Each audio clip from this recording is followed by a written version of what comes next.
few years ago, you thought rich meant what you saw on your phone.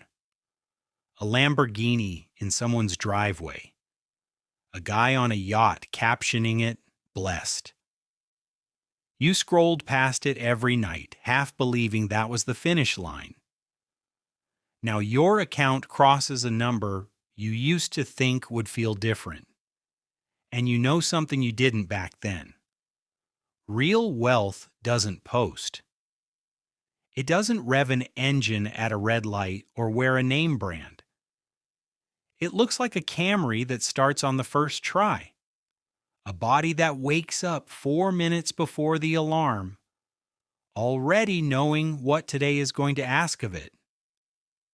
You get up before the alarm again. Not because you set it early and because your body doesn't need reminding anymore. The coffee maker is already running. You set it up last night the way you do every night. Because a decision made once doesn't have to be made again. Black, no sugar. In the mug with the chipped handle you've refused to throw away since grad school. The jeans on the chair are Old Navy. Same cut, same wash. One of 4 pairs you rotate without thinking. Nobody's ever noticed. That's the part that would surprise them.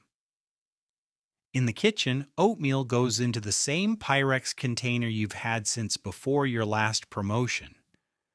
You add frozen blueberries from the bag on sale 2 weeks ago. And you don't think about the price because you already know it. Knowing is different from checking. Checking is what you used to do. At the office, a coworker is already telling anyone who'll listen about the new Ford Explorer he just leased, $480 a month, and how his DoorDash lunch cost $19 again. He says it the way people say things they want you to react to. You just nod. You brought lunch? You always bring lunch.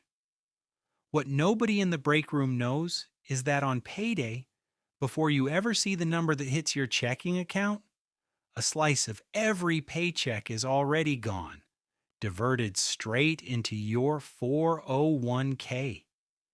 The same percentage it's been since 2019, back when you were making less than half what you make now. It didn't feel like too much to give up for long. You stopped noticing the money was missing around the same time you stopped noticing the jeans were the same 4 pairs. That's the part nobody sees. Not the number, the absence. The thing that never arrives in your checking account, so it never gets the chance to turn into a lease payment. The Camry starts on the first turn, the way it has for going on 9 years now. No warning light, no dashboard sensor telling you something's about to cost you money. Just the quiet hum of an engine that's already paid for. The red light. You slow down as it turns red, and that's when you see him. He pulls up in the lane beside you. A Ford F-150 Raptor. Black, jacked up, dealer plate still on it, paper, not metal. Days old. You know him a little. Danny, from the gym, works in sales. The kind of job where the car in the driveway is half his personality. You don't feel jealous. That's the strange part. You feel something closer to recognition, like watching someone perform a scene you used to be in. A truck like that runs around $74,000 with the extras he's clearly not skipping. Nobody pays that in cash. So the number that actually matters isn't the sticker. It's the one stapled to a loan document he probably didn't read past the signature line. Call it 7%, stretched over 6 years, because that's what makes the payment look survivable. Run it, and you land around $1,100 a month, every month, for the next 72 of them. You know that number a different way than he does. Because if that same $1,100 went into an S&P 500 index fund instead, something as plain and unglamorous as Vanguard's VOO, and just sat there, compounding at something close to the market's long-run average, you're not looking at a truck payment anymore. You're looking at over $1 million 25 years from now.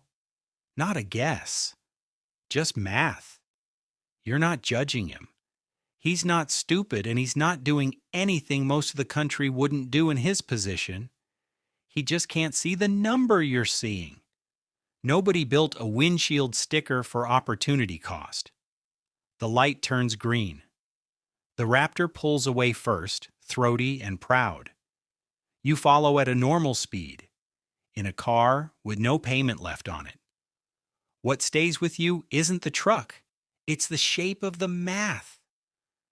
How a single decision, repeated enough times, is the entire difference between two people sitting at the same red light. The number lunch is at your desk. 15 minutes before your next meeting, you open the Fidelity app the way other people check the score of a game. Not out of worry, out of habit. The number at the top says $2.3 million. You look at it a second longer than usual today because a coworker mentioned this weekend she just started her first 401k at 31. Nervous, asking if 5% was enough. You told her to start there and raise it 1% a year. You didn't tell her that this year alone, the IRS lets you put up to $24,500 into that account before taxes ever touch it, and you've been maxing it out since a January when you were making less than half what you make now. Most of the balance, the biggest single number on the screen, sits in a plain index fund, VTI. You haven't sold a share since you opened the account. Not in 2020, not in 2022. You just kept buying on schedule automatically the way you brush your teeth. The house was paid off 2 years ago. A line that used to say $1,900 a month now says zero. The Roth IRA got topped off at $7,500 the first week it opened this year, same as it's been every January, and at the bottom, unglamorous and unphotogenic, a high-yield savings account, not there to grow, there so that if something breaks, the answer is never a credit card. None of it looks like anything on the screen. No dashboard cluster of alerts, just a phone quietly telling you that a decision you made in your late 20s, repeated without much thought for over a decade, turned into something with 7 figures. 2 emergencies. The break room, 9:15. A coworker 2 desks over corners, you by the fridge, with the energy of someone who's been doing math in his head all night and doesn't like the answer. He's about $9,000 deep on 2 cards now. Minimum payments barely move in the number. You know what he's not saying out loud? That both cards are probably charging him close to 24%. For every $100 he owes, roughly $24 disappears a year just for the privilege of owing it.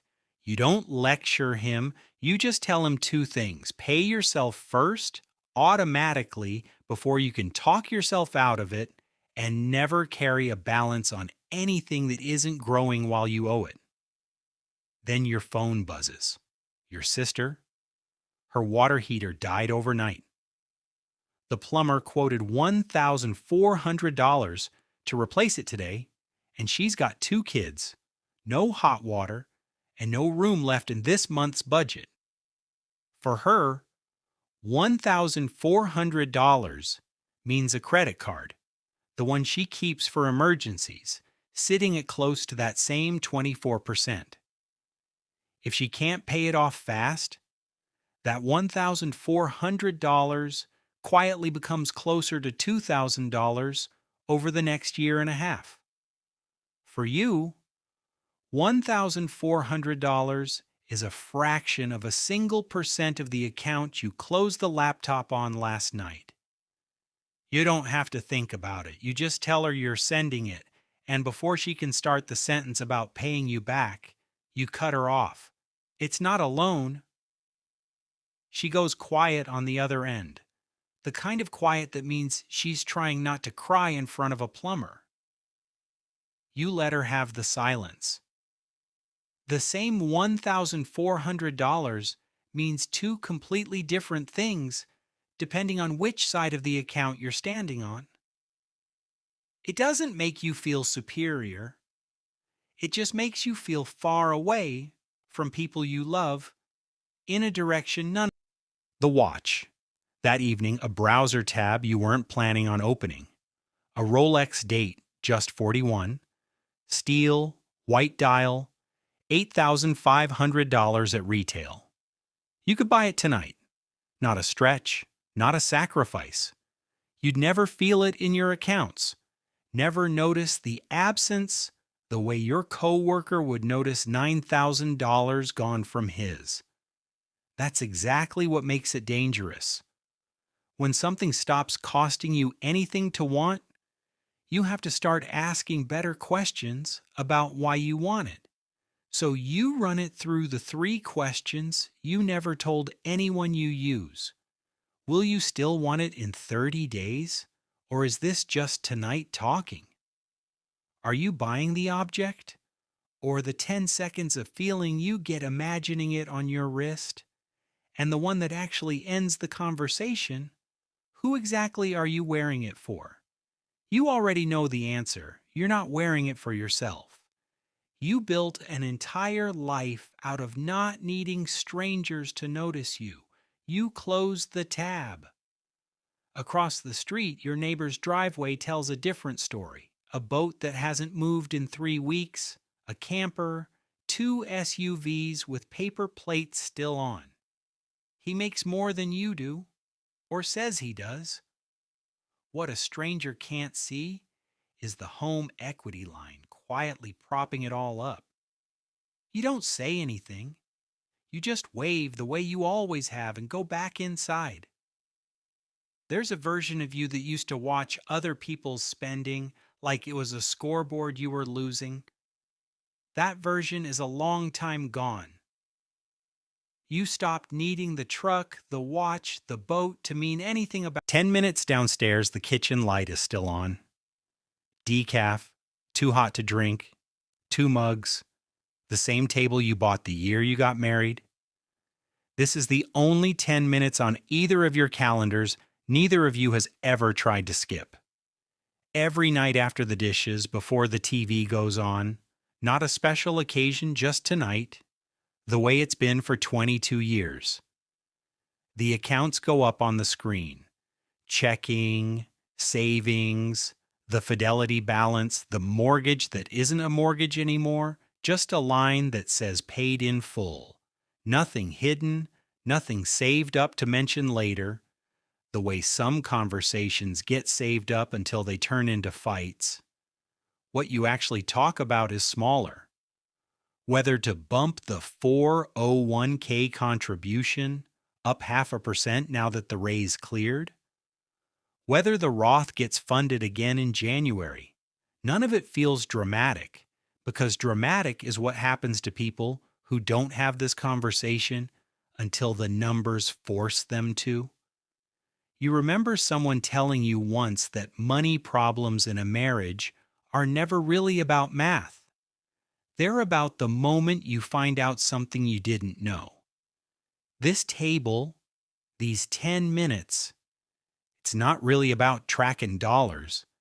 It's about making sure neither of you ever has that moment. 22 years, and you never have. You think about the day, a while back, when the number finally crossed the line you'd once called your number. Nothing happened, no music, no sense of arriving anywhere. Because it turned out the target was never really the point. The point had already happened in pieces thrown across a single ordinary Tuesday like this one. A red light, a lunch break, a phone call, a browser tab you closed. That's what the money actually bought if you had to name it. Not a truck, not a watch, not a driveway anyone would notice. Just this, a water heater breaking somewhere and it not being a crisis. A market dropping and it not being a reason to check your phone at 2 a.m. A problem showing up at your door and you already knowing you can handle it before you even hear what it is. Tomorrow, something ordinary will ask something of you. A price tag, a decision, a 5-second choice nobody's watching. You'll feel it before you name it. The only real question left is which version of you answers